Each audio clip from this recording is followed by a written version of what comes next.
ব্যাংকে টাকা রেখেছেন 1-2 টাকা না, সেটা হয়তো 40 থেকে 50 লাখ কিংবা তার চেয়েও বেশি। অথচ কাগজে কলমে এত টাকার মালিক হওয়া সত্ত্বেও আপনার প্রয়োজনে আপনি পাচ্ছেন না 1টি টাকাও। এমনকি এই টাকার দুশ্চিন্তায় মৃত্যুবরণ করছে আপনার খুব আপন কেউ। এমন অবস্থায় কি করবেন আপনি? হ্যাঁ, ঠিক এমন ঘটনাই ঘটছে ব্যাংকে নিজেদের সমুদয় সঞ্চয় রাখা বেশ কিছু গ্রাহকদের সাথে। দৈনিক কালবালার এক প্রতিবেদনে উঠে এসেছে এই তথ্য।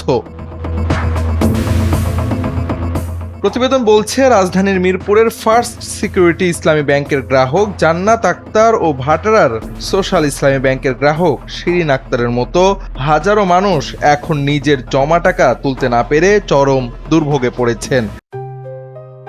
JBS holdings limited.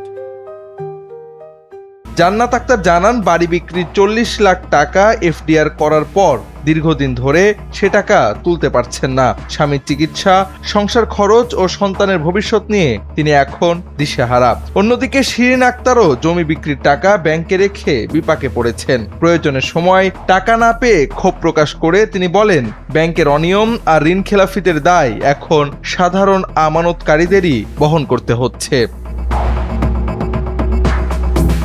দেশের ব্যাংক খাতে এখন এমন গভীর সংকটের চিত্রই দেখা যাচ্ছে গভীরভাবে। একদিকে একীভূত 5টি ইসলামী ব্যাংক তথা এক্সিম, সোশ্যাল ইসলামী ব্যাংক, ফার্স্ট সিকিউরিটি, গ্লোবাল ও ইউনিয়ন ব্যাংকের মতো বহু ব্যাংকের গ্রাহক প্রয়োজনের সময় নিজের জমা টাকা তুলতে পারছেন না।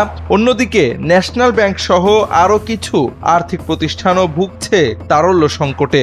একই সঙ্গে অবসায়নের তালিকায় থাকা একাধিক নন ব্যাংক আর্থিক প্রতিষ্ঠানও গ্রাহকের অর্থ ফেরত দিতে ব্যর্থ হচ্ছে। ফলে সাধারণ মানুষ পড়েছে চরম অনিশ্চয়তায়। বিশেষত ঈদের আগে প্রয়োজন মতো টাকা তুলতে না পেরে হতাশ অনেকেই।